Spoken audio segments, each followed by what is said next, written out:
You lucky bastard. Who's that? You lucky bastard. What? Proper little jailer's pet, aren't we? What do you mean? You must have been slipped from a few shekels, eh? Slipped him a few shekels? You saw him spit in my face? Oh, what I wouldn't give to be spat at me in the face. I sometimes hang awake at night dreaming of being spat in the face. Well, it's not exactly friendly, is it? They had me in manacles. Manacles! Oh, my idea of heaven is to be allowed to be put into manacles just for a few hours. It might make the sunshines out of your sonny. Oh, lay off me. I've had a hard time. You've had a hard time. I've been in here 5 years. I hung me right way up there just yesterday, so don't be coming round. All right. You must thank your Lord God Almighty. What will they do to me? Oh, you'll probably get away with just, crucifixion. Crucifixion?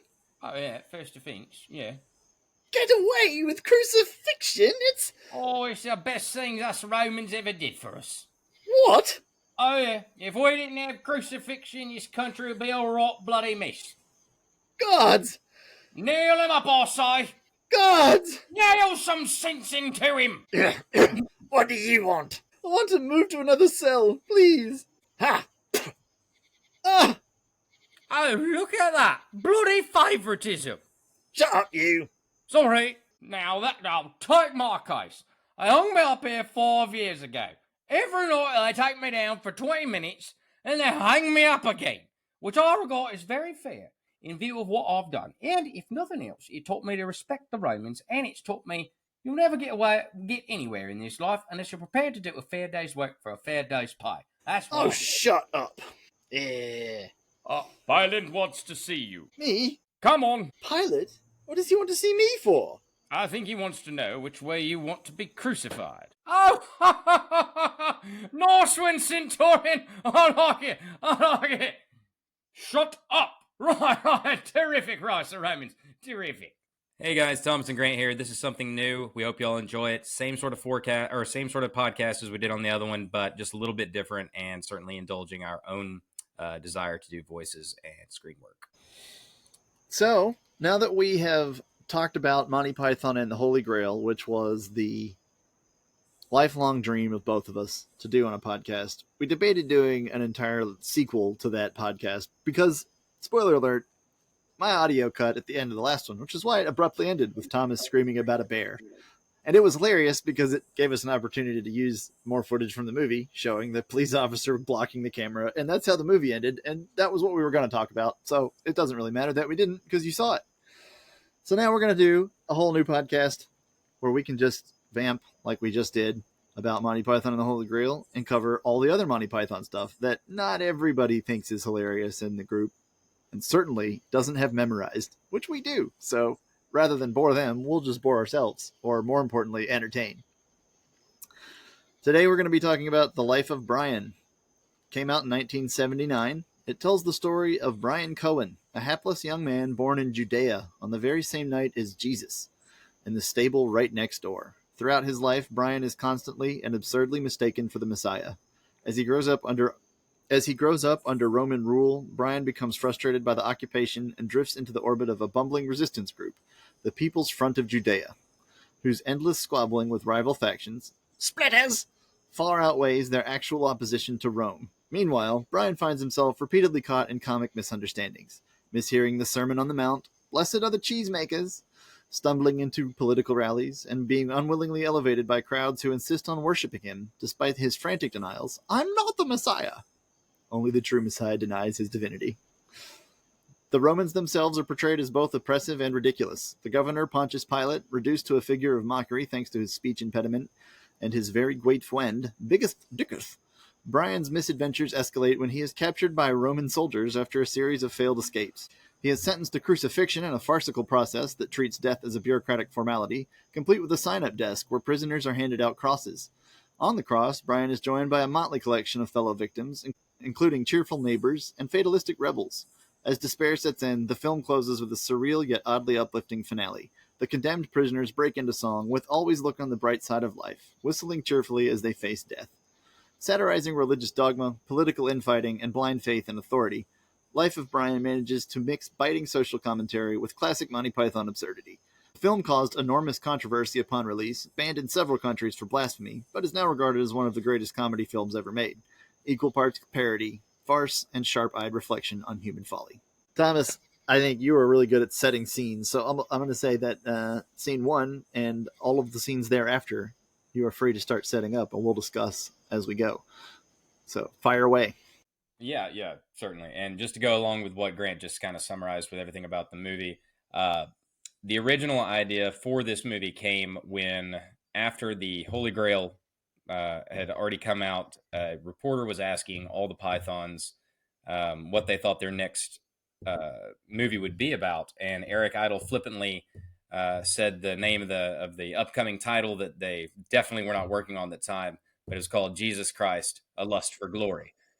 And that was the original name of The Life of Brian, but they literally, that was, again, they didn't think about it. It was just kind of a flippant thing, and that's how eventually they got to thinking, oh wait, hold on, what would it be like if Jesus Christ was growing up, and what would it, and if they could make a mockery of that. And what they didn't end up doing is making a mockery. Actually, they specifically made sure to not do a mockery of Jesus, because they knew, I don't know if y'all know this about a lot of people who are Christians, but they do not like that mockery. Not a big fan. Most religions don't, no. Yeah, it turns out. So anyways, they ended up doing, obviously, a parody of a different guy.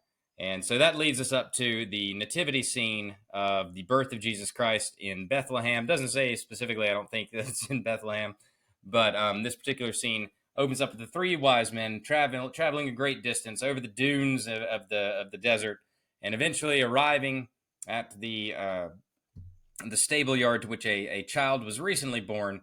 And a beautiful, beautiful woman, played by none other than Mr. Terry Jones, answers the door. He says, "Oh, how'd you do?" And of course, here come the wise men presenting their fabled gifts, be it gold, frankincense, and myrrh. And of course, the first thing that she's caught up on is, "Oh, gold, oh, very nice." And then eventually gets to the myrrh, and he's like, "What's that?" And he's like, "Oh, it's a bomb." "A bomb? Why would you give him a bomb?"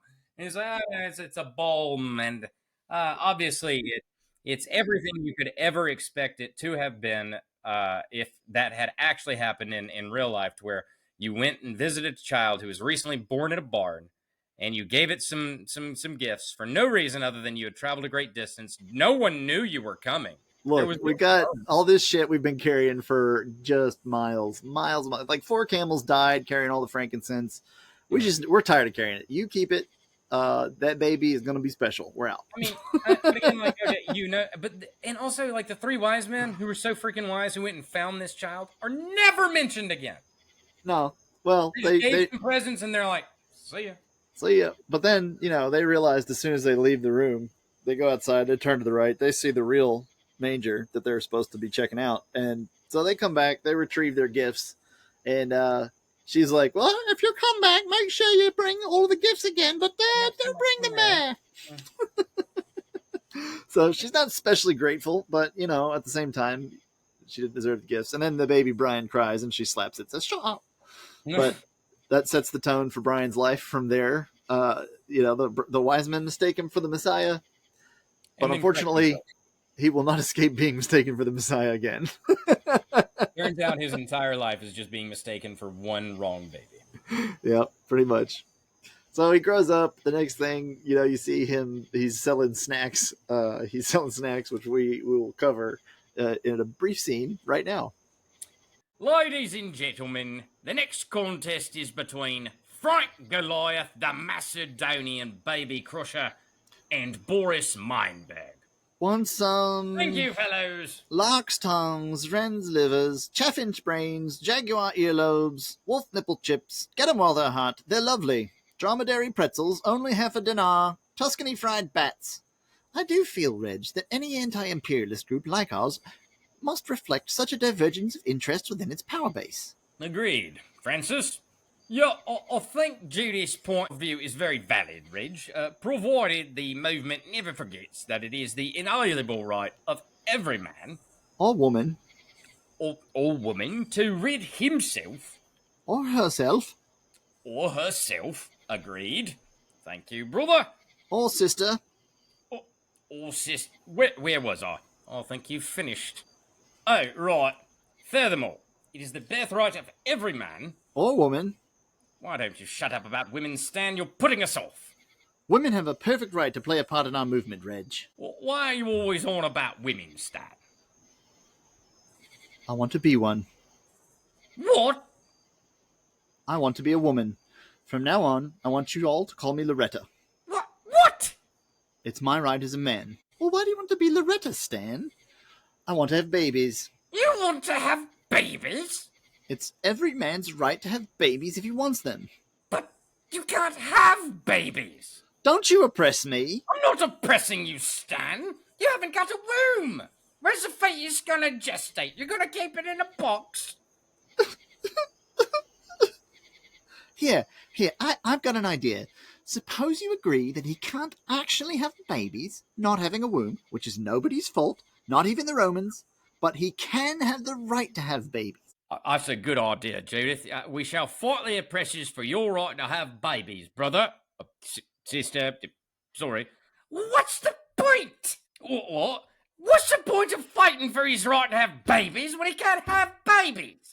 Well, it's a symbolic of our struggle against oppression. Symbolic against the struggle against reality. Yeah, the People's Front of Judea. Fuck off!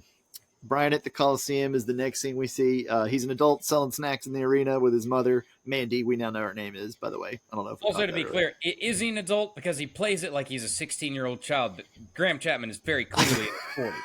That's a good point. Because that is, yeah, he's pretty young in maturity. And I guess I always just assumed that was because it was stunted by his mother. But that's a good point because he's definitely, his behavior matches the 16-year-old energy. And his mom's always like, oh, that's not all they ever think about is sex. While she's blowing the centurion in the background.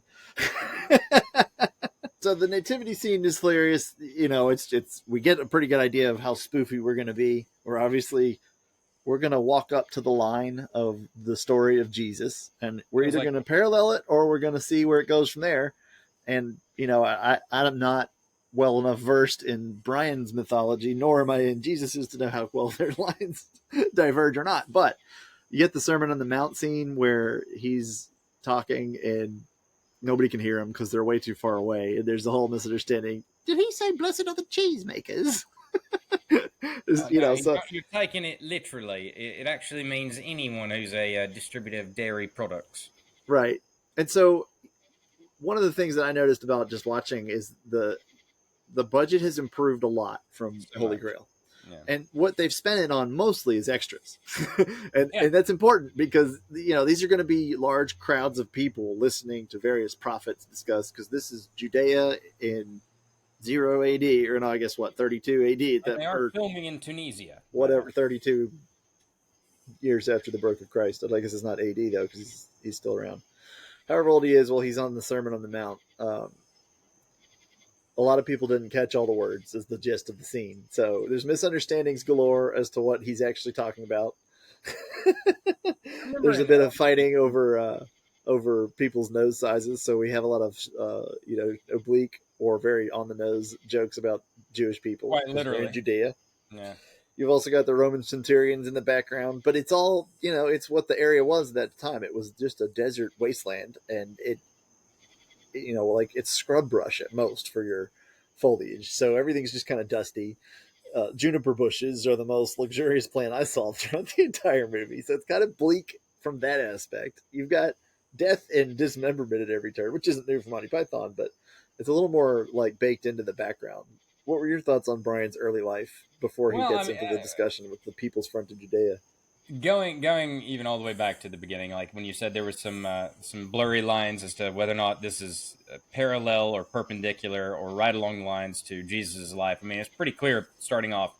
This is a completely 100%. They were born on the same night. They were both born in a stable, and the wise men got it wrong, and they literally took their gifts back. So I mean, it's running right parallel to Jesus. So, but Brian's early life, to where he's coming into the Coliseum, he meets other people who also agree, because remember he had spoke to his mother early on saying that he was not a Roman. The Romans are the worst thing ever. He's actually a Jewish person, which is a little bit funny because, again, this entire movie, there's a lot of callback jokes to.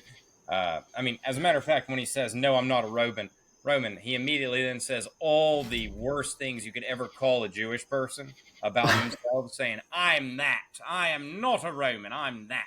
Yeah, he tries to really lean into the Yeah.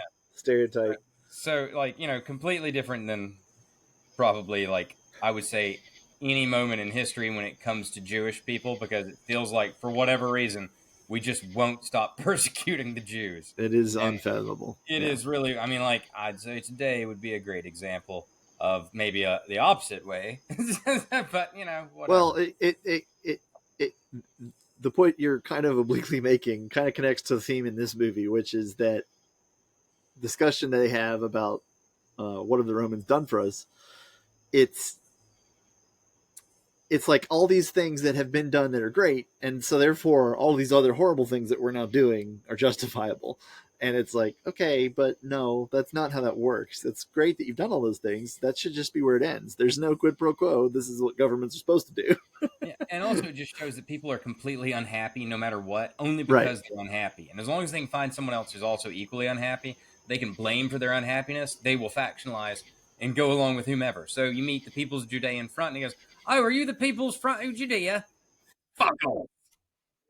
And he's like, no, we're not those assholes who hate the Romans. We're those other guys who hate the Romans more than those assholes. Right. Yeah. I mean, well, there's modern political parallels. You see it in other shows about rebellions that are fighting oppression, like Andor, where they have a whole blow up inside of a rebel cell. And it's like, you're shooting each other. And that happens exactly in the sewers of this movie with the Suicide Squad. So, yeah. But it also shows that everyone in this movie, every single person in this movie, does a great job of following somebody else. Right. So long as they have a group that they can follow. Like, remember, you'll as the movie goes on, like, but it already started out with Jesus parallel, and then you got a Sermon on the Mount, then you've got other people who were just apocalyptic preachers at that time, which might I add, during Jesus' time, there was no small amount of apocalyptic preachers saying that the end was nigh. And by the way, all of them were talking about, for the most part, within their own lifespan. So, right. Well, and this is hot off the heels of, like, 6 of the commandments got to be about not worshiping other gods. So clearly, there's a lot of false prophecy going on. Yeah. But I love the one prophet down there talking about, and he shall lose the hammers, and he shall lose his appliances. Just listing all the things the guy's going to lose. Like, and then he shall strike his donkey and his neighbor's donkey. But anyway, that's farther in. Okay. Yeah, no, I agree with everything you said there.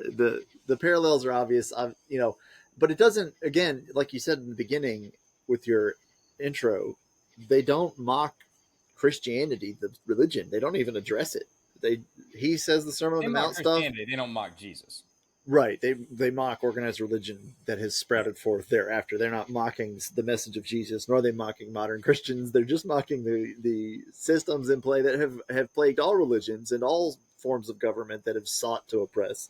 Well, it's because it's human in all these cases. Yeah, because it's what we do. Like, again, they literally found the Messiah is according to Christianity in this movie right here. The Messiah has already been seen. People had him within their viewership. They could see him.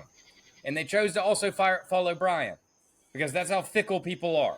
Right, because he landed on top of another guy and just kept talking. And that was they were literally like, all right, now he's going after the birds now. What's he have against the lilies? Yeah, no, he's going after the flowers. So, I mean, that's the mockery. It's not ever necessarily about any one religion. It's all religion, but it's also about the human condition that is this absolute desire to feel confident. Yet again, we always go back to confidence. The confidence in your own lunatic beliefs. Right. I mean, once they've decided he's the Messiah, literally nothing he says. He can't even talk him out of it. And I mean, having witnessed similar phenomenon in the real world where people suddenly have nice things to say about people they otherwise despised previously, I understand how that happens quickly. And suddenly there's a new dynamic and paradigm on what is true and what is not. So, we know now that if you take off at least a shoe, you'll probably be better off in the eyes of Brian. But who knows? Maybe he doesn't give a shit. And what about the holy gourd? The holy gourd, obviously. Yeah. Well, so all right, so they have the big fight, or they have the big discussion about who they are, about People's Front of Judea, Judean People's Front, and all that. So clearly, there's a lot of factionalization there. But along the way, they also recruit Brian into the cause, and he reminds him, "Look, Brian, in order to join the People's Front of Judea, you've got to really hate the Romans." And he Oh, goes, I do. "I I do. really hate them. I really hate." All right, you're in. And I'm like, "That's good enough. That sounds like a lot of hatred to me." And that's kind of that's our club motto. Yeah, You hate him? Come on in. But anyway, you've got that, and then they have uh, he goes to join them, and then they have this whole discussion about what he needs to do. So they send him out to vandalize the city square where the emperor gives, or the Pontius Pilate gives his speeches, and in so doing, gets caught by one of the Centurion guards, played by none other than John Cleese. And honestly, if you didn't know Latin before this movie, you at least got a basic in certain grammar. What were your thoughts on that scene? It is very clear that John Cleese went through British Academy. Yes, he did, very much. And not only just in this movie, but in also in other real life. Yeah, well, I mean, I'm saying but in the meaning of life, there's that sex ed class where the headmaster, he acts exactly the same way. Yeah. As he does right here, except it's in somehow an even more lunatic situation.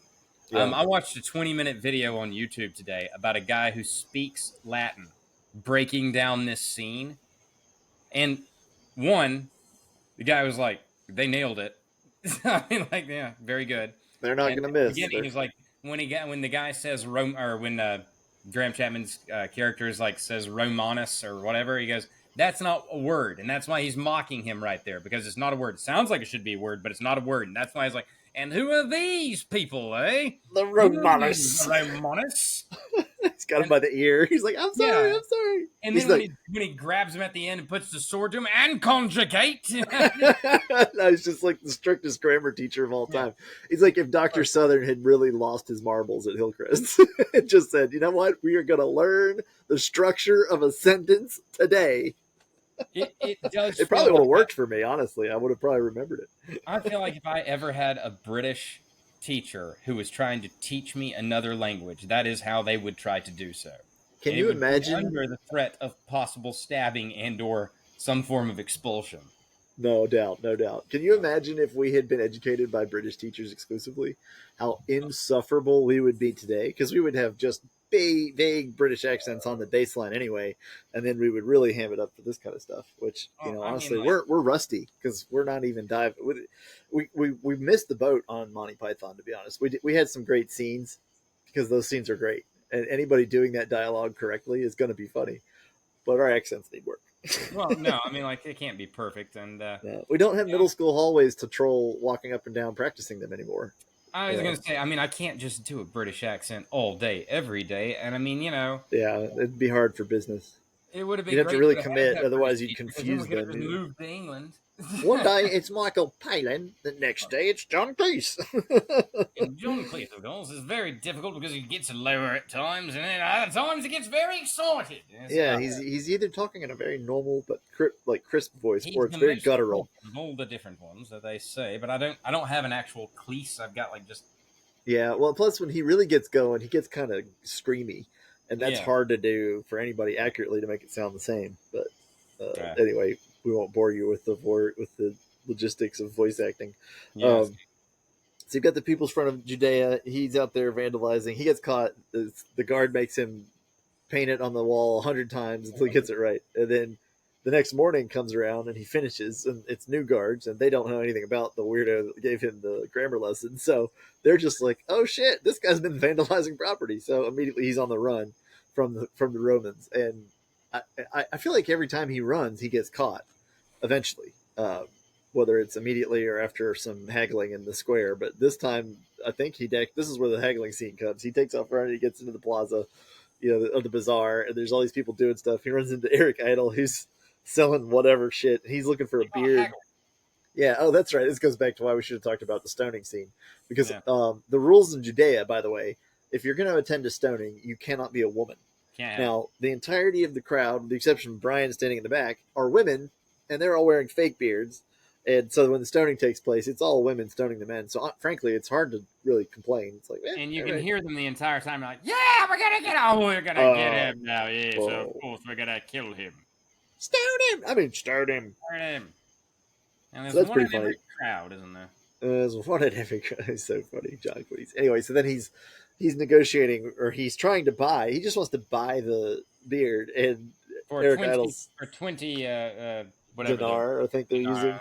Yeah, $20. He's like, that's worth 8. That's not worth 20. And he's like, you're gonna haggle. Well, What?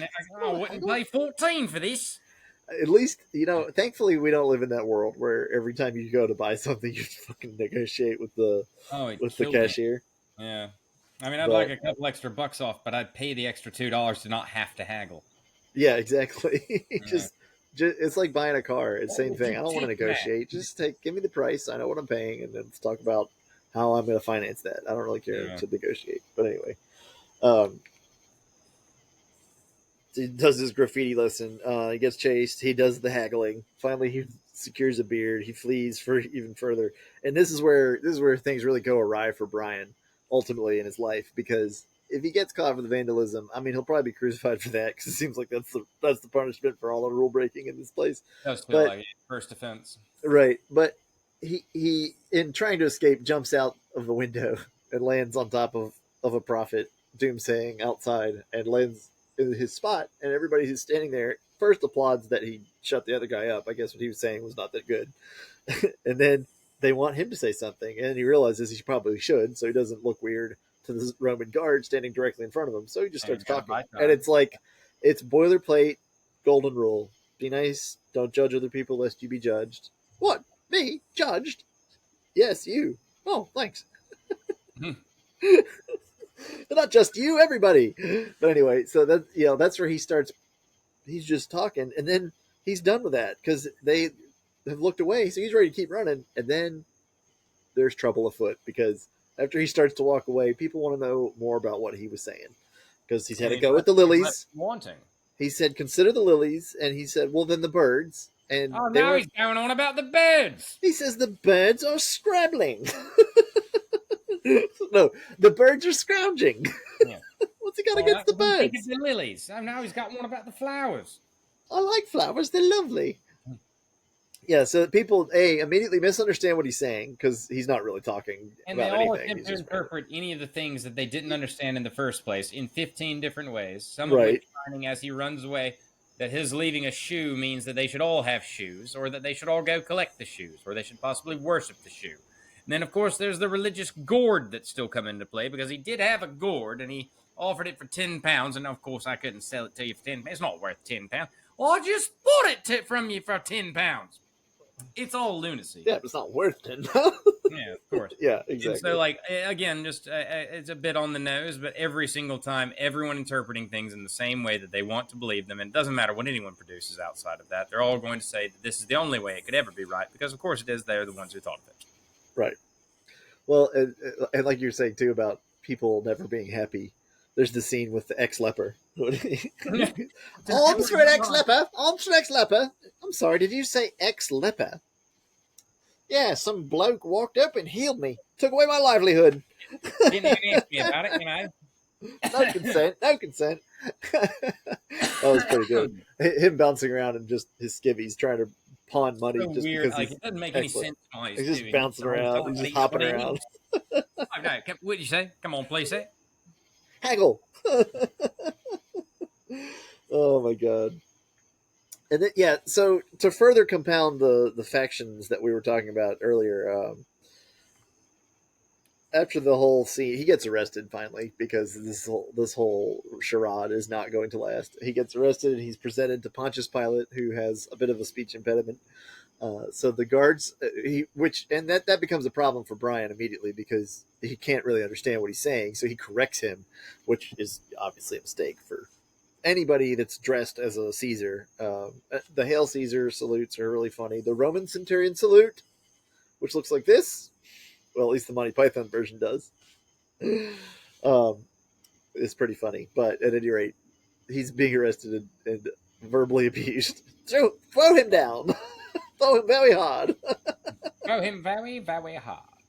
And the guards are desperately trying not to laugh at his speech impediment, which, I get, but also have a funny story for. And remember, Brian had found out from his mother, who is clearly a prostitute. Yes. That his father was none other than Nautius Maximus. That's right. And they're like, what? That's not really a name.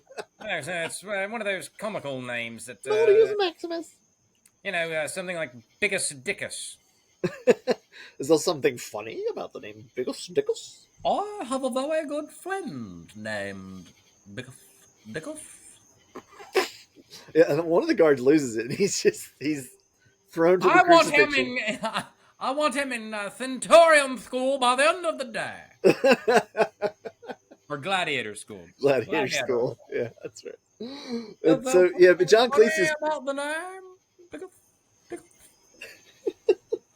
and John Cleese's character, the Centurion guard, is desperately trying to maintain order of his troops because they're not being thrown to the gladiator school, and he's also trying to protect Pontius Pilate from further humiliation, which we get to later when he wants to address the crowd. Yeah, I mean, he is insanely ridiculous right off the bat, and I don't know how he's depicted in the Bible, but I assume this is not the Pontius Pilate of the New Testament. This Not really a lot said about Pontius Pilate, except he's like, I'm just washing my hands of the fact that y'all are murdering Jesus. But like, as it turns out, like they were murdering a lot of folks. Yeah. Well, yeah, we'll get to the device that was used to torture and execute Jewish insurgents in the Roman Empire later. It wasn't just Jews; they killed a lot. Exactly. There were Samaritans in the mix. Remember what the prisoner said? Greatest thing the Romans ever did for us. Crucifixion. And now I know that it's important that I work hard for a living. Really. Do you know what the punishment is for harboring a known enemy of the state? No? Crucifixion. Pretty nasty, eh? That's not so Could bad. be worse. Could be worse. How? Stabbing. Stabbing's quick. It's over in 3 seconds. Well, how do you mean? Oh, at least you get outside of the crucifixion. Get outside, nice day, Yeah. So that underlying theme of death is like with every step of the way throughout the movie. But well, so not for the first arrest, but eventually he does get arrested and sentenced to crucifixion. Crucify him well. But yeah, he also finds a budding. Abducted by a spaceship along the way. Yeah, that's right. One of his other arrests flees. He's fleeing. He jumps. He falls out of a tower, and it looks like he's going to fall to his death. And then, for unknown reasons, a spaceship rescues him. A spaceship that is being chased by another spaceship, which eventually shoots it down, and it crashes back on Earth, right where he was. Unfortunately, right next to the Centurions, and they capture him. That makes no sense. I don't know. I didn't do any research on why that happened in this. Terry Gilliam wanted it in there as a large score where he could show his artwork. Okay, that makes sense. That was it. That makes sense. All right. Enough said. Yeah. The Pythons were not one to edit for content. They were fine with it. Like, all right, go ahead. It's crazy. Do it. Do it. Yeah, so that happens. He gets arrested again. Flees. He always gets away somehow. I mean, we talked about the scene with the prisoner with him and Michael Palin. We did the recording for that, but it's just they're incompetent. They can't contain him. He's constantly getting away. But he also finds a budding romance with Judith, which is pretty entertaining because the first morning that he is with her is right after, unfortunately, he has acquired a following because while talking about being nice to people and not judging others, ran away from the crowd, and they were beholden to his words at that point. So, unfortunately, the Holy Gourd came back to haunt him, and he ends up on fleeing them, and then that's when he accidentally breaks the silence of a naked monk, I guess, sitting in a hole, not speaking for 18 years. I haven't spoken for 18 years. Terry Jones. Just coming out of there, and he's like, hold on. Give me the beard and nothing else. Yeah. Like, really? Nah. Yeah, I'm going to let you see the dangle as I run. I mean, like, just a lot of balls in this scene. Another thing the Pythons did not remove from their filmmaking was full frontal or full backle nudity. It was just like, there it is. Speaking of which, and this is true, at least according to the internet stuff I read, So Graham Chapman. Yes, that's the Uh, best statement of American history right there. According to yeah, any stuff right, I yeah. read, this is true. Yeah, according to the internet. So whatever. Anyways, he is not a Jewish man and was not circumcised. So this was brought up on his full frontal scene. So according to Terry Jones, instead of doing some sort of prosthetic, he just took a rubber band and fixed it as needed. Oh my god, Hmm. that's And then hilarious. shot the scene. All right, well, That's it certainly gets. devotion to the craft. Fortunately, it's not a whole scene of itself. It's just he opens the window, finds that there's 10,000 people waiting for him to speak, and shows him his dong, and then he closes the door, and that's it. And you're like, well, that was great. Thanks, Graham. And Also, then, they were shooting in Tunisia. This is another part that I found to be might not be true, but the internet says it. hey, Anyways, like a lot of the extras in that scene were Muslims, and oh, so like he comes out full dong exposure. oh The my women in god, the crowd, oh my god, like, of course, just went batshit crazy and like ran away screaming oh my god. because obviously, and they're like, "I'm Whoops. gonna get stoned for this." Yeah, there was almost a literal stoning in real time Yeah, on the scene. Well, it would have made good B-roll anyway. little on the nose. Little on the nose. I didn't know that. So that movie was offensive before it was even on It film. literally It pissed was off the Muslims before it pissed off all the Christians. Yeah. So see, it's full circle. It's all the time. everybody's getting a piece. It's fine. Anyway, yeah, that's. I don't know if that's hilarious or upsetting, but either way, that happened. Funny. Apparently, it's Super pretty funny. funny. Yeah, it's pretty funny. Uh, and then his mother's like, "Get the fuck out of here! Like, why are you hauling people out of here?" And they're like, "Get out! No, shut your mouth. I want to talk to Brian." And so then he comes out and gives He's this whole. not the Messiah. He's a very naughty boy. He is. He's very naughty. He's been sleeping with a Welsh tart, as his mother describes her, and Well, but I love British humor. oh Where my god, sometimes they just have to make sure and point out that they either fucking hate the Welsh or the Irish. Just at any point, there's a well, good chance they need to point this out. no shit. And, yeah, leave the Welsh tart alone. I don't want to. It was very Herbert-esque in that moment, but I don't Oh want to yeah. leave the Welsh tart alone. But yeah, so she comes out. She's like, "All right, you can talk to Brian for 1 minute, no longer." And he comes out. He's like, "Look, you're all individuals. You're all different." Except for the one guy who's just like, I'm not. "I'm not. I'm not." But yeah, he's just talking sense, really. But And they're they all are speaking in unison right back to him in total agreement with every single word he's saying. even multi-word sentences in total Mm. unison, which is pretty funny because they get into an argument with the mother after the fact because that wasn't a minute. Yes, it was. But anyway, yeah. So I mean, he starts a new religion, and the one shoe, everybody in the crowd has one shoe on a pole, or they're just holding one in the air, Or and he has gourd. no idea what any of that means. He doesn't care. He's just like, go away.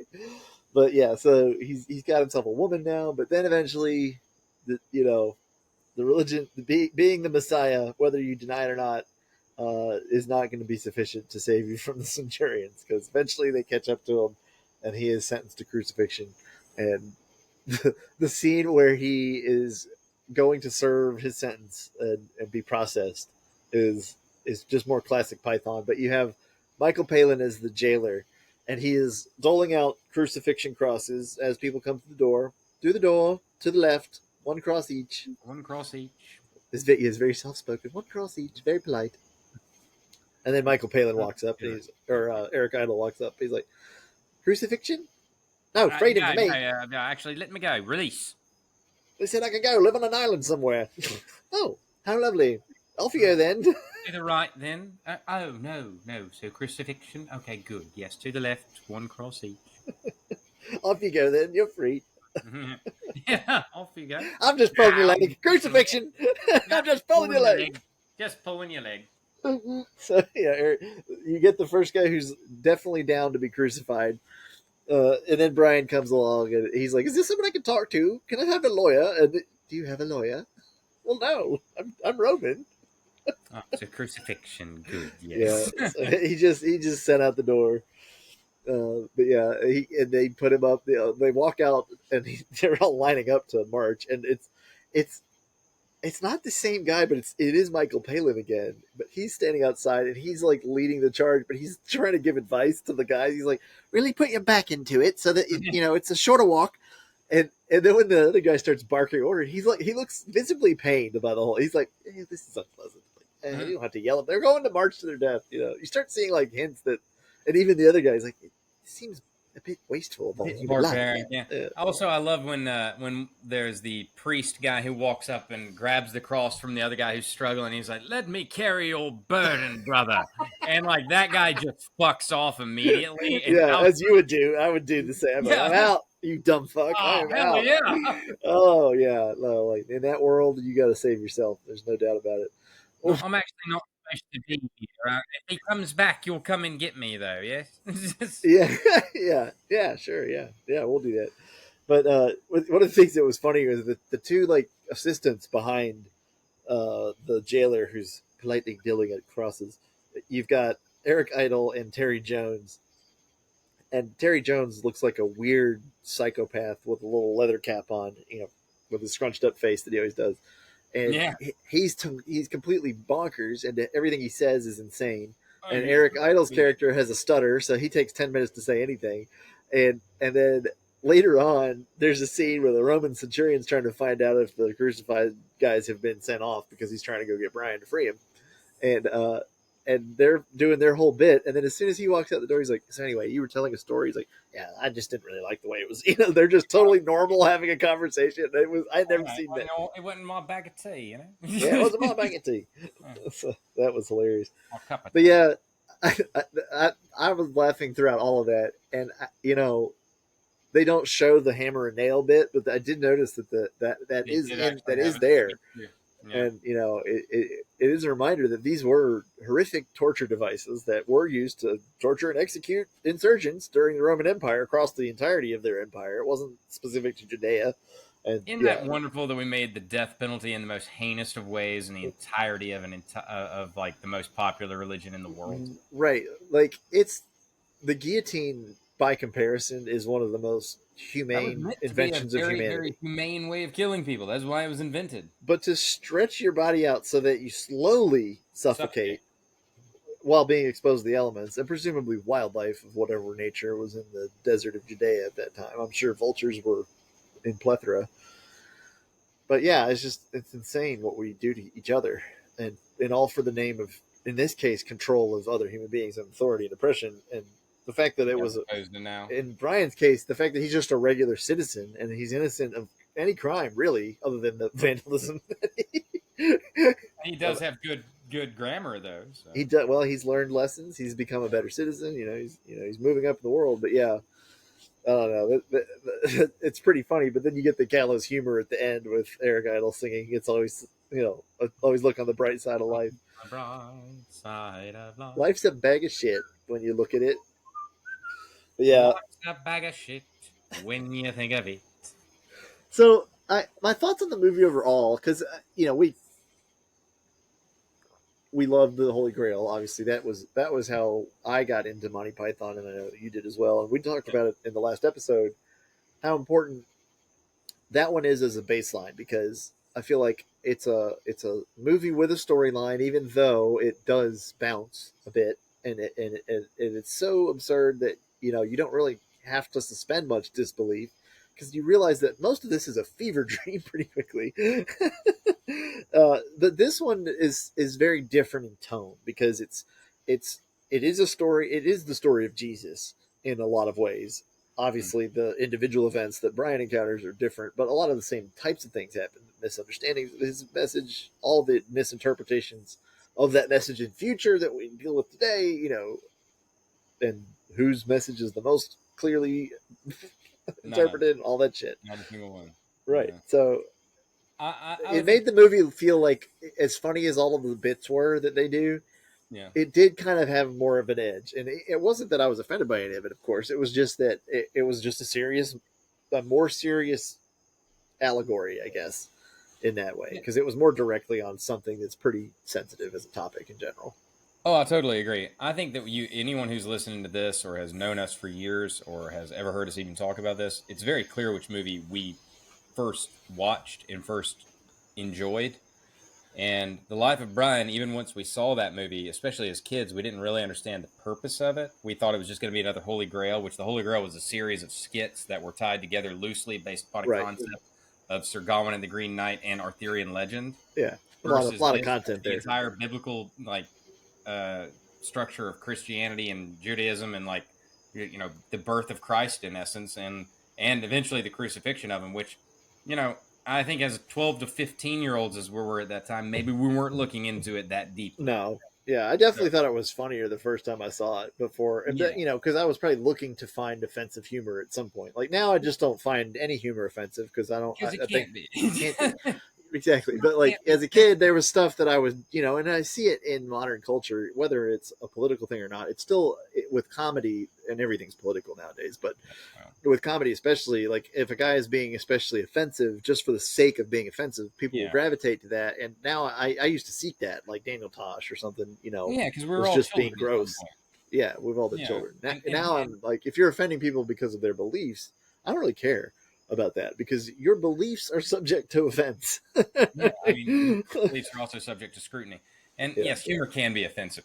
I said that wrong. Humor can be offensive, but humor course. done in a satirical way or in the right way shouldn't be Yes. offensive, because you yourself should see the lunacy of your own views if you really get to thinking about it. Yeah, humor. Humor in the right context can elevate things beyond offensiveness. That is my and point. what is not what is possibly more rife with political, I'm sorry, not political, but comedic opportunities than faith in and of itself, a thing that literally cannot quantify itself other than as the evidence of things unseen and the substance of things we want to be true. Yeah, it's the denial of evidence to preserve a belief. I can't prove this, but I want it to be right, so therefore it is. I want it to be right, so therefore anything you say it isn't, I will disregard. Yeah, I would like to say goodbye to our Christian listeners. We appreciate you coming in. No. All of the religious listeners are going to be offended by that statement. All right, and then fine, I will do the Parks and Rec. These have been thoughts for our thoughts to our Jewish listeners. Yeah, maybe that's what we'll do. When we get to the religious stuff, if you find it offensive, just go to the place where you hear NPR speak, and you'll feel better, and it'll be fine. Well, I'll play that music in the background, and then everybody will feel better. But yeah. Well, in this movie didn't go out of its way to be offensive about believing in God or not. I mean, obviously they've mocked that too in the God scene with Arthur. People thought was blasphemous too, because anytime you're depicting any religious deity or even discussion of religion, you are blaspheming in the eyes of some sect of it. So you can come up with your whole freaking new religion and no one says boo. Yeah. But if you say it now as a parody, everyone's oh, how dare you? But right. Back if you're in the 1890s and come up with I don't know, Church of Christ, oh, everything's fine. Yeah, and it depends on when you were questioning the religion for how because there was a lot of protests in across the world, obviously, for this movie. I'm sure in the countries in which it was banned, I know Ireland was one. Obviously, the Catholic Church probably had some thoughts on what was and was not offensive to them. Although I don't care about that either. So it's like, okay, well, but is it funny? Because it certainly was. And is it true? And the parts that they mock are the parts of human beings that fail within institutions. And those are true, whether you believe in the religious elements or not. The hubris of the Roman Catholic Church, thinking that they are going to somehow or another stop a bunch of British dudes. Who obviously. Again, remember how the Church of England even started. Yeah, that's a fair point. Yeah, you think you're going to stop them from doing the thing. And these were as Anglican as they get. These guys, I don't remember the name of John Cleese's boarding school growing up, but it was something Saint something, and it had nothing to do with the Catholic version. It was definitely the Anglican one. So yeah, there you go. That's why they have vicars, man. They're not listening to what the Pope says either. So it's like, all right, well, they that's also cool. Disagree about and again, we talked about this on the last one of the podcasts. We talked about Tropic Thunder, I think it was, when we said the more you decry how offensive it is and how much it should be banned, the more attention you draw to it. So it's not surprising that this movie is now considered to be one of the better satirical comedies that exists because of that reason. It drew that kind of fire, and I think it stands the test of time as long as you have an open, intellectual, and honest mind about it. Oh yeah, so I couldn't say it any better myself. It's a lot more dense as a film. Yeah. So it was harder to really take a scene out and say, let's discuss that scene, because like they all flow into the next one, and it's very dense expository. Like, I mean, the what have the Romans given us? There's this long list of shit they have to get through, and it's a funny scene to watch. But yeah, like as you're going through a discussion of it, it's difficult to, you can talk about the point of it, and that's pretty brief. What have the Romans given us? Who cares? It's no right to do this. Point all this pretty upfront. I mean, yeah, like, and that is kind of why this movie stands alone from the, because even like Monty Python and the Holy Grail versus, say, The Meaning of Life, they're pretty similar in the sense that they don't really make a lot of sense. Yeah. Holy Grail has more of a story arc, but it's tied under one. Most of the stuff they do is skit comedy pieced together into a movie. Oh yeah, and Life of Brian is a story in every sense. It's the hero's journey. It's story. It is, in fact, one scene leads to another scene, leads to another scene. Whereas you could do, Sir Galahad the Pure and Sir Lancelot's story. And with the exception of the fact that Sir Lancelot shows up in Sir Galahad's story, you don't need either one. They don't require the other. Right. At all. And that's why when we were talking about that movie, we got out of sequence very easily, because it does not matter when those sequences happened, because Absolutely. It was like, yeah, we skipped the Black Knight scene, but it has absolutely no context with the rest of the story. You could drop that scene in any other splice between any other part of the movie, and it would fit. Ever since we realized that Patsy and all of the minstrels were horses, basically, I don't know how I never figured that out previous to, but I'm like losing sleep over this now. I don't want to look it up, because I feel like we've stumbled onto a theory. Yeah, I think we've stumbled onto an analysis or an interpretation of the Holy Grail on the absolute truth that didn't exist. Like, no one's ever noticed this before, and one of the Grail members is waiting on somebody to say it. Like, maybe we should tweet John Cleese and be like, "Sir, were those horses?" And he'd be like, "Yes, you fucking idiot. That's so obvious. We didn't even think we had to say it." Do I need to read the book? Does someone have a book about this? Because the joke is that the joke we thought as kids was that they were behind it was slapstick. Yeah. But the joke is that they didn't have enough money to get real horses. And that they just made the guy into the horse. It's so obvious. Hence the name is Concord and Patsy. I'm laughing partly because it's funny, but also because I'm willing to bet people listening are going to be like, these fucking idiots. I know that. God damn it, Alabama. I'm like, all right. Oh, I know. That's going to be my main haunting thought for the rest of my life, unless somebody confirms or denies it entirely, because I'm just like, there's no way they weren't the horses. Leave these movies. Now we can't do the podcast because we were stupid this whole time. No. We're going to have to rewatch every movie as though we've never seen it before. But yeah, no. So. Oh no! Don't throw me into the briar pat. How many times have you watched Tropic Thunder since we said we were going to do the Tropic Thunder podcast? Twice. Cool. Twice for me this week. Yeah. I don't know why, but I just was like, I'm gonna rewatch Tropic Thunder again. Dude, it was on just before funny you every single time. Thing. Like it keeps coming on TV, and I keep watching it. So that's a good point. We've recently gotten YouTube TV because we finally ran out of free accounts to mooch off of to watch sports. So I was like, I guess I got to do something. But yeah, it's nice to see what's on network TV, because even if I own the full version of it, it's a reminder, oh yeah, that's a good movie, because I won't just pick a movie to watch randomly most of the time, but if I'm reminded of it by some reason or think of it, I'll watch it. So like Tropic Thunder's a good one, you're right, that one, or Semi-Pro has been on a lot, so you know what I think is the best movie of all time? We've got to do it at some point, and it has nothing to do with comedy, and it's nothing to do with this at all, but like the more I watch that movie, and I've watched it so many times, I truly believe it may be the best movie ever made. There Will Be Blood. Okay. Happy to discuss it. I've seen it once, but at that age, like times. At that age, whatever age I was at when I watched it, I was not in a place of understanding cinematography and writing and acting and any of that stuff. It was all just like, this is boring. Yeah, I was like, why did they even make this movie? But now going back and watching it, yeah, my friend Matt, that's one of his favorite movies, and I've always just kind of like, yeah, I mean, I'll acknowledge it is good for all the reasons that people say it is. I did remember it being well acted and written, just being kind of boring. But at the same time, I also really enjoyed the assassination of Jesse James by the coward Robert Ford, and that movie is slow as shit, but it is really good. It's got amazing cinematography. The acting's good. But yeah, Casey Affleck's kind of underrated as an actor, generally speaking. He is, and I think it's because he always looks like he just got like done crying a little bit. Yeah, You know, it's just that's like not fair. like a lot of crying, but like just like after the wake, I guess. Yeah. Like, oh, Well, you kind of get it that voice too. Is like I've been crying. with a lot of actors that have like kind of a memorable role for their first role. Like he's Ben Affleck's little brother in real life, and he's Ben Affleck's little brother in the first movie anybody really knows him in, which is Yeah, Good Will and, Hunting. So and he's I, kind of like a wispier Mr. Bill.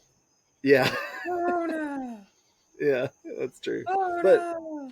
and that's exactly how he was in Jesse James, because by the end of the movie he's just depressed because he Yeah, feels he feels like A, underappreciated for killing a notorious criminal, and B, mostly just guilty because everybody hates his guts for killing a hero, a folk hero. yeah, like he needs to go cry a little bit. He's got to cry about it, so he does.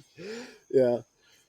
But anyway, yeah, Life of Brian as a Monty Python film certainly stands alone in that way. But for this podcast, because we have spent so much time in the Python world, there is a lot more really funny content that we need to discuss. And like, Flying Circus is a beast of its own, so we'll pick some skits. Yeah, I mean, I like don't we think can't I've ever actually even that watched a many full of them. episode. There are Yeah, some that without like the content, and some that are just it, wildly nuts. I mean, some like, are, yeah, I like when we get to Meaning of Life, because we'll talk about that one eventually too. But because there's a lot of great scenes in that one, but there's also some like, what did I just watch scenes, and that probably involves some internet research on drug use of the pythons. I do want to do the lion tamer scene when we get a chance. Yeah, as well as the Galaxy song prelude when they're convincing her to give up her organs. Oh, absolutely. Now it's just But like yeah, whether or not you want to sing it or me. but we'll all, yeah, exactly. We'll harmonize. Obviously, we'll try to God, do it over the internet without a delay. It'll be perfect. But feels wrong. yeah, but we'll also talk about other things like Doctor Strangelove. We touched on with our first podcast, but man, We'll have to do it again. I I just can't let every one viewing of that movie in my life be the case. And if I'm going to watch it again, I'm going to want to talk about it again. So Yeah. we'll definitely tackle that and Peter Sellers at large, because obviously Being There is an amazing movie, and anything the Pink Panther related will be hilarious. Clearly. So And yeah, staying with well, the age and theme of the thing that we talked about today, Kingdom of Heaven has also been discussed. that is a yes, that's a good one too. And that definitely not a comedy, but just a great movie. That movie is underrated, I think. Oh, it's so epic. It should have been the same way as Gladiator. It just wasn't for whatever reason. I don't know what was it. I guess you could probably say that maybe Orlando Orlando Bloom Bloom. didn't fill the Brad Pitt Adonis, on Achilles role, but I thought he was good. I mean, his acting's good, but maybe the persona just didn't. He didn't have the gravitas to make it what Gladiator was with Russell Crowe. I don't know. I don't either. Because, I mean, like, I don't think he does a bad job. Yeah, So, and I don't. like he's a believable victor, because you don't have to be a behemoth to win a sword fight. That's one thing No. that's pretty clear. Did you see the Timothy Chalamet movie on Netflix about him as King Arthur, or as I the did. king? I thought that was really good. That was excellent, and that spoke to our discussion about armor and swords, Yeah. and how he used the mud to just muck Yeah, them up. like, yeah, Robert Pattinson's guy just slipping, and there was no Just- real battle at the end. just No- sliding no- around. He's just like, I'm just going to stab you in the face now. Although it is amazing to me that we've somehow or another made like that 135-pound dude, like the king, like he's King Arthur. He's also in Dune 1, 2, and 3 as like the badass who is like the savior come back. Yeah, also a Messiah denying his divinity. Yeah, I mean, also, can humans come up with a different fucking story? No. Oh, there's a lot of, actually, I forgot to bring this up. The Jesus and Brian story is directly paralleled in Harry Potter, because Harry Potter was born and had his whole legacy set by the curse of Voldemort, but there was also another child born that fit the description of the prophecy, and it could have been him. So his whole parallel is the same exact story, basically, just without any of the like actual meaning. And Checks out. and I now realize that as a British author, that's probably what she was doing. But Well, also there's a ton of religions, and I can't remember all of them, but I mean, like, what was it? Like it's Hinduism, where like there's the Messiah is born of a virgin. I mean, obviously, The Jews disagree with that. Osiris. But it's part of like Osiris, Egyptian ones. It doesn't really much matter. Also, there's like an interpretation of the book of Isaiah that deals with like the prophecy that Jesus would be born of a virgin. Well, turns out that particular translation, the word that was used for virgin actually just means youthful.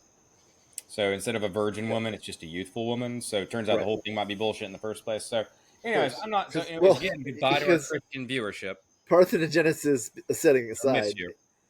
Yeah, parthenogenesis aside. You know, it's just a really convenient story for Mary to tell the husband. I mean, it's like, oh, I'm preggers, but I know. I understand how no one can use that today. Like, I was told this offense didn't suggest that. And I was like, that seems like the most obvious explanation for the story. It worked at least once. Yeah. Why not again? I'm sure, and I think a lot of cult members could probably tell you that other people have made the same claim. So I don't know. Trust me, when they say it worked at least once, they do not mean it just worked the one time. Those little and they always somehow or another mean it worked a lot with like a 13-year-old. So yeah, that's why there's a Church of Scientology building not that far from our apartment. Ugh. But anyway, I won't get into that. Goodbye to our Scientology listener. No one wanted you here. Yeah, if this is your cue to not start stalking us, but to just go away. Whatever happened to that lady, that Miscavige lady, that your leader? I forget her name. But anyways, I think your guy killed that lady. Who cares?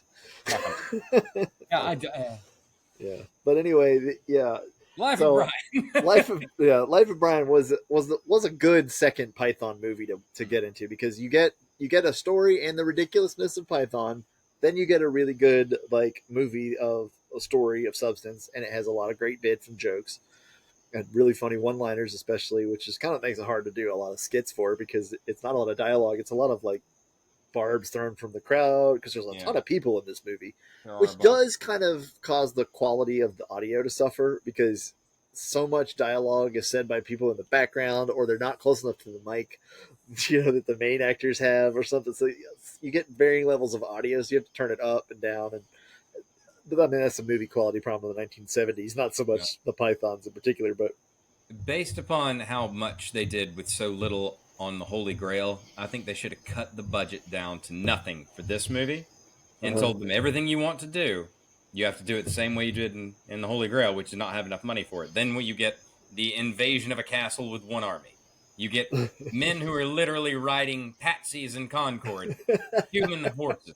I mean, like, they should never have given a budget for this. They should have said 5 guys go and film this guerrilla style in Tunisia. Right. Go. Like, we've already seen Ben-Hur. We don't need a new version of that. Because, I mean, ultimately, on scale, it's similar. Because there's a ton of people in a lot of these set shots. And, it certainly makes the point that they're trying to make. But, yeah, you're right. It might have been more effective as a comedy if they had scaled it down a bit and then just done the bit acting within their little troupe. But, I think not critiquing the Pythons. I think it's the equivalent of right now, if they did somehow or another, they turned them all back into their late 20s, early 30s and said, all right, in today's dollars, we're going to give you $150,000. Now go do Noah's Ark. Yeah, that would have been a good one too. Or, they could have picked, I mean, the story of Jesus is obviously the most obvious one. So that's probably why they did that. Because they were like, what's going to make the most noise in the comedy world, because that's Jesus Christ. If they had picked a different story of like Job, like the story of Job could have been pretty funny, but like, well, I mean, kind of the saddest story ever. Very cruel, but the Pythons would have made that hilarious. So like they did with the plague in the first movie. Oh no, God, no more friendship. I think I'm good, thank you, sir. Thank you. I believe in you. You're wonderful. I don't know how many more family members I have, but I'm pretty sure you got them all. So. Oh, God, again, still a big fan. Thank you for killing my wife, my sons, my daughters, all my livestock, taking away me. I love the Romans. God, I love the Romans. Open on me arms. And you made me roof literally cave in on me son. So, now you kind of understand the prisoner who's hanging from the shackles on the wall, just being like, God, I love the Romans. The Romans taught me what to do. Yeah, so I guess they were making fun of everybody. But best way to do it. I enjoyed it watching it again, but I'm definitely looking forward to whatever we get into next. Have you given that any thought? Do you have a desire for the next thing? Do you want to stay in the Python vein, or do you want to start looking into some cellars or Kingdom of Heaven was a good suggestion too. You know, if we actually get enough folks who listen to any part of this, y'all give us an idea, and that'd be great. But if assuming we don't, which I don't think we will, why would they? I would say probably the Pink Panther would be a good one. Okay, do you want to do a shot in the dark, or do you want to start with We'd have to the Pink start with Panther? Shot in the dark, otherwise. All right. So we will be diving into Inspector Clouseau, and what's his assistant's name? Cato. Inspector Clouseau and Cato. Next up. Talk soon. See you guys. What exactly are the demands? We're giving Pilate 2 days to dismantle the entire apparatus of the Roman imperialist state, and if he doesn't agree immediately, we execute her. Any questions? Adolf. What exactly are the demands? Okay. Cut her head off? Cut all her bits off. Send them back on the hour every hour. Show them we're not to be trifled with. Also, we're demanding a 10-foot mahogany statue of the Emperor Julius Caesar with his dock hanging out. What? They'll never agree to that, Reg. That's just bargaining counter. And of course, we point out that they bear full responsibility when we chop her up, and that we shall not submit to blackmail. No blackmail! They've bled us white, the bastards! They've taken everything we had, and not just from us, from our fathers, and from our fathers' fathers. And from our fathers' fathers' fathers' fathers. Yes. And from our fathers' fathers' fathers' fathers' fathers. Yeah, all right, Stan, don't labour the point. And what have they ever given to us in return? The aqueduct. What? The aqueduct. Oh, well, yeah. Well, they did give us that. That is true. And the sanitation. Oh, yeah, the sanitation, Reg. Remember what the city used to be like? Yes, all right. I'll grant you the aqueduct and the sanitation are two things that the Romans have done. And the roads. Okay, well, yeah, obviously the roads. I mean, the roads go without saying, but don't they? But apart from the sanitation, the aqueduct, and the roads... Irrigation. Medicine. Education. Oh. Yes, all right. Fair enough. And the wine. Oh, yeah, the wine. Yes, all right, something we'd really miss, Reg, if the Romans left, huh? Public baths. And it's safe to walk in the streets at night now, Reg. Yeah, well, they certainly know how to keep order. Let's face it, they're the only ones who couldn't have placed like this. All right, but apart from the sanitation, the medicine, education, wine, public order, irrigation, roads, a fresh water system, and public health, what have the Romans ever done for us? Brought peace. Oh, peace, shut up.